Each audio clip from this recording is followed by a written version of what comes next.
With Doc Rivers yesterday, the Sixers president of basketball operations, Daryl Morey, is meeting with the media now. We take you over to that media session. Someone I tremendously respect and have worked with for a long time. Like I said yesterday, first ballot Hall of Famer, led us to advancing in the playoffs multiple times.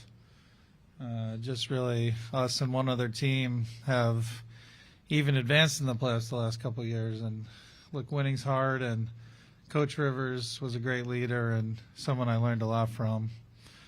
I want to say thank you to the Philly fans, you know, as they've learned. And when I walk around Center City where I live, they give me the business. And even in the last day, I was getting it. And you know what? That's why we love Philly. And you know, obviously I had many friends in the organization before I took this job, and I knew that was part of it. And I appreciate, our home crowds are amazing. I wish we had delivered more, and we're going to do everything we can, myself, the players, ownership, to get this and get it that last step. And obviously we knew that was the mission, and we came short of it. So I'll take questions. Thanks. Hey, Daryl. It was basically a year ago today that you and Doc sat up here together, and you were very adamant about keeping him as head coach. Just what changed over the last year that made you feel like this was a necessary move? Yeah, my job to evaluate everything, and we felt like that was the best move for helping us get to our goals going forward. It was carefully thought out, and I recommended it to ownership, and they accepted it. Hey, Daryl, back here. Sorry, Amy Fadul. A lot's been made about the connection you have with James Harden, obviously going back a number of years. How much input will he have and Joel Embiid have in the new coach? Yeah, so we're taking a careful process with the coach. We do not think it will move quickly. I know I have to be careful with the process word, but it is true. We're going to look at all the candidates. We're already very encouraged by the candidates that reached out. We have an MVP player. We have a great roster that lots of players want to play with. Lots of coaches want to be with. So we will look at that carefully. The players won't have a direct input in the coach. Obviously, who we have as players, I think, impacts how you want to look for a coach that is a fit with how we want to play and the players we have. But the players won't have an input in that. To follow up on that, while they won't have an input going forward, James the other day described his relationship with Doc as okay. How much did that factor into what happened? Yeah, obviously it's the business we're in that players and coaches too. They have to give these instant answers. I get the benefit of a couple days between the toughest situation that the players have faced in a long time and giving answers to you today. I think people make too much of those snap answers right after a loss like that. I think Doc had great relationships with his players. We wouldn't have had the success we had without it, and his relationship with both Joel and James was very strong. I think people saw that chemistry on the court between the three of them, and that was something that was not an issue. Up on that part too, you mentioned Joel and his relationship with Doc. Stephen A. on television last night reported that Joel was not happy about Doc getting fired. How concerning is that to you? What are your thoughts on that? They had a strong relationship. I mean, I have to make tough calls all the time with trades. Joel was disappointed in, some of it was he didn't know the player we were getting in the trade who ended up helping us, but he was disappointed in the players that went out. I think it's natural to be very close with the people in the locker room. He was very close with Coach Rivers, and yeah, he was shocked about the change, and and it's my job to help convince him that the new coach is someone that he'll have a great relationship with as well. What's the profile of the new head coach, and is previous NBA head coaching experience a requirement? I wouldn't say requirement. I think when you get into requirements, you miss opportunities. But I would say that we have a roster ready to win. Obviously, we've been very successful, just came up short of our goals. I think we have an MVP level player, and I do think it. If you look at the history of the NBA, it's challenging to walk into that as a first-time NBA head coach. That doesn't mean it hasn't worked. There are, for every rule, there are solid counterexamples. So we're not going to go in with like a prescription or proscription, but we're looking for someone who brings leadership, accountability, someone who is good at tactics, someone who has great relationship with his star players, and someone who is good at recruiting star players and players want to play for, someone who builds a great organization. And I 100% believe we had that with Coach Rivers, so I want to be very clear but those are the kinds of criteria we looked at. Those are the kinds of criteria that led to hiring Doc, and we're going to work hard to find someone who hits all those marks again. Daryl, to your right. Obviously, James and Joel probably weren't at their best in games 6 and 7 in that series against the Celtics.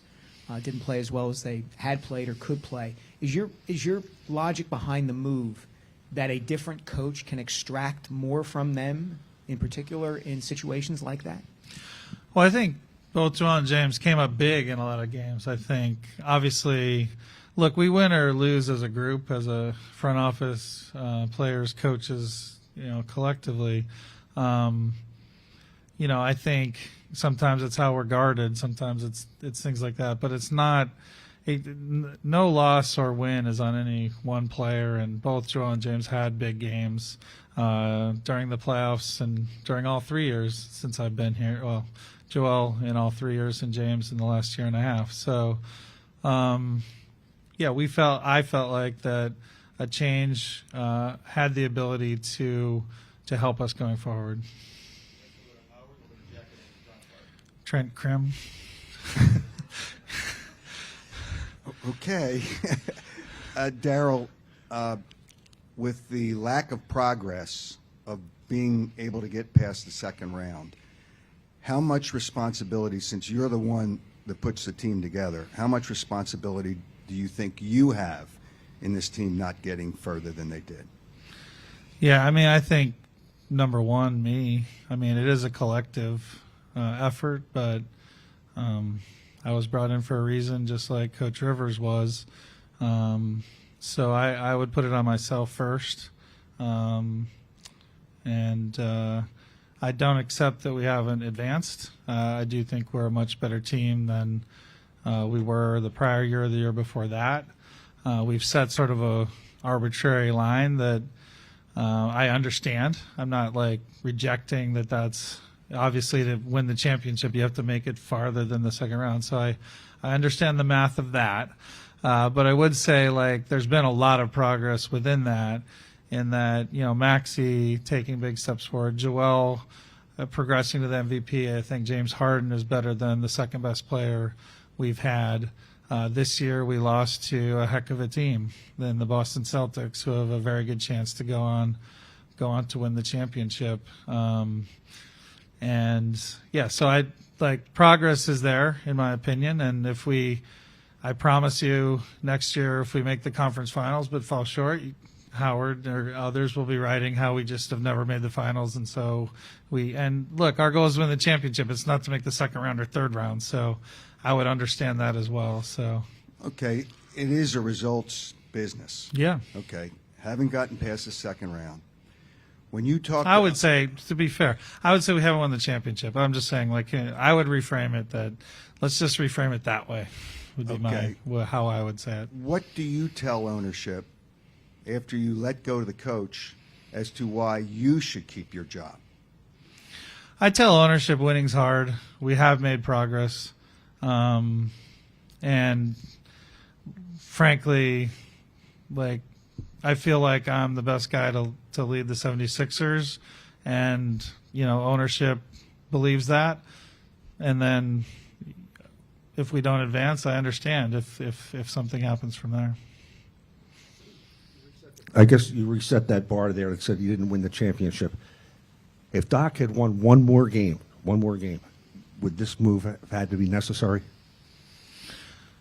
I don't like to totally talk in, theoreticals, but I do think, when I wasn't here when Doc came in, but I know the goal was to get, to the conference finals or farther, really to win the championship. But that's also the goal given to me. So, yeah, one more win is something that would obviously have been a very positive thing, and hopefully it would have been 9 more wins if I can do the math. So. You talked about James and Joel having some big moments, but Game 6 at home had a lead with 4 minutes left, and then offense went away. And then in Game 7, obviously, they didn't have the production they would have wanted. Were they accountable with you in their meetings after the season ended about their performance in the biggest moments? Again, I've had discussions with all our key players since the season ended. Those are hard discussions. Just like I said, it's unfair to throw a mic. I mean, it is the business, but they get a mic in front of them right after the loss. It's still very hard for them to process things right after, even a day or two later. But 100%, like they had a mirror out, and they weren't blaming anyone but how they could be better. And specifically, multiple players were like, hey, I need to work on this and that in our game. So it was a very, very positive mental approach. I thought that everyone was taking ownership and what they need to do better. And a follow-up with James obviously having the player option. Do you anticipate him being back here with the Sixers, being able to re-sign him? Who's that, James?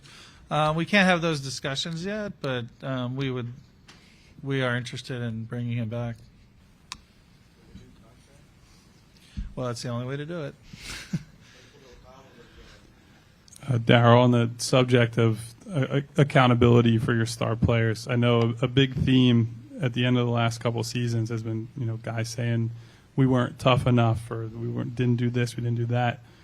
Having brought in guys like PJ, guys like DeAnthony that are supposed to add to that toughness, at what point is that just a reflection of your star players?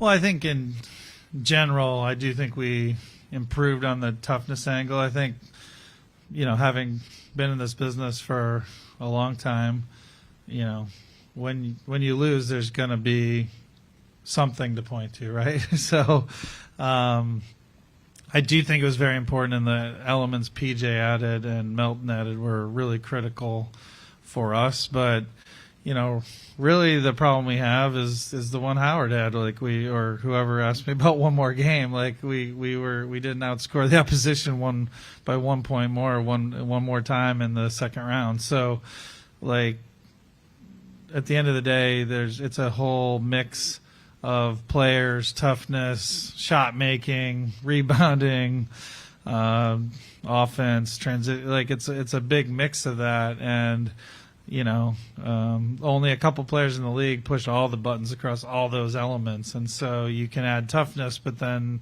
maybe you have less off the ball movement. You can add, so it's a mix, and it's my job. It's the front office job to make sure that mix is as good as possible. I do think we addressed a lot of those questions, which is why I was talking about progress, that I do think a lot of progress has been made, and we need to keep making progress to get farther. And on the subject of James's free agency, I know you can't get too far into it, but I guess earlier in James's career, it's an easy decision to say we pay him whatever the most we can pay him is, and we don't think about it. I guess looking at how his playoffs turned out, where he has multiple 40-point games and then middle of the series, end of the series, fades into the background like everyone else, how does that factor into, how much you're willing to give him in terms of years and money? Yeah, sorry, Kyle, I normally answer your questions. I really can't go into like something that, between us and their agency, and we haven't even started because we're not allowed to talk to them yet. So. Thanks. I mean, if there's a scenario where James doesn't come back, I mean, do you still feel you have the core of a championship contender? Do you feel like you can make the moves needed? I guess the players are out there that to keep this ball rolling. You don't necessarily need to, I don't want to say rebuild, but kind of retool and look further down the road. Yeah, I mean, we have to plan for every scenario, right? And for sure, he has the option to be a free agent, and so we have to plan for all those scenarios. And we feel like that's a scenario we we can continue to move forward. Look, we have to remember, like, there's like 26 teams that would rather have our roster. We're starting with the MVP of the league. So, the draft lottery yesterday was hoping to get a top pick to hope that player becomes as good as the MVP of the league. So we start in a great spot. And yeah, we have a lot of free agents, so we're going to lose some free agents. There's some key ones we'd like to bring back.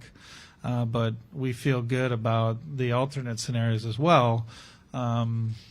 Scenario A would be to bring James back. Scenario B, if he's not back, we'll have to get creative, and we feel good about the tools available to us if that happens. Hey, Daryl. Kind of following up on what Kyle asked, it seems like at this time last year you had a really clear sense of we need to get tougher, we need to add more two-way players. Mm-hmm. Do you think you similarly understand what went wrong and what needs to broadly be addressed this offseason? Yeah, so, we go through besides the coaching search, we go through a pretty careful process on, with the front office on what needs to be done, and we haven't gone through that yet, obviously. So we will figure that out going forward. But I think last year was a little more straightforward, especially the two-way player part. The toughness part I thought was real, but it is a little bit harder to. Sometimes that's used like just if you win or lose. I think two-way players is a little more clear, and I think we did address a lot of that. We still have, a lot of things to improve, though, and so we do have some normal improvements that are coming this year, though, with Maxey, we think has a real shot to be one of the top players in the league. He is absolutely, committed to putting the work in, as we know. So I think that's an area that's pretty exciting. And then Joel Embiid, as you've seen, I wouldn't bet against him improving again. He's done it every year since I've been here. He's done it, I believe, every year before I got here. I didn't track it as close, but he went from obviously not playing to playing, and his health is improving and his game's improving. And again, a lot of the conversation with Joel was just him immediately like, hey, I can do more. I can work on this. I'm watching the playoffs. I'm looking at this guy. I can add that to my game, and I wouldn't bet against him. We'll take a few more guys. We'll go to Sam first.